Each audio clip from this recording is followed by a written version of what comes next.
പെൺകുട്ടിയെ പ്രണയിക്കാൻ എളുപ്പമാണ്, പക്ഷേ അവളെ വിവാഹം ചെയ്ത് സ്വന്തമാക്കാനാ അല്പം കഠിനം. അപ്പോ അവൾ ആർക്കും ലൈനാവില്ല അല്ലേ? എന്താടോ തനിക്ക് കണ്ണണ്ടൂടെ?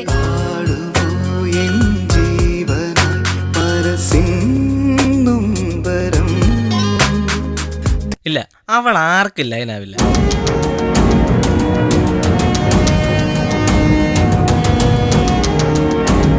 ഇല്ലെങ്കിൽ ഞാൻ അവൾക്കൊണ്ടൊരു കഥ എഴുതും, അത്ര തന്നെ. പക്ഷേ അത് വിജയലക്ഷ്മിയോട് വേണ്ട. പഠനം തപസ്സാക്കി മാറ്റിയ തപസ്സിനെയാണ് അവൾ. പ്രേമത്തെ വെറുക്കുന്നവൾ പഠനത്തെ മാത്രം സ്നേഹിക്കുന്നു. എനിക്ക് അവളുടെ സ്നേഹം കിട്ടിയേ തീരൂ. അത്രയ്ക്കും ഞാൻ അവളെ സ്നേഹിക്കുന്നു.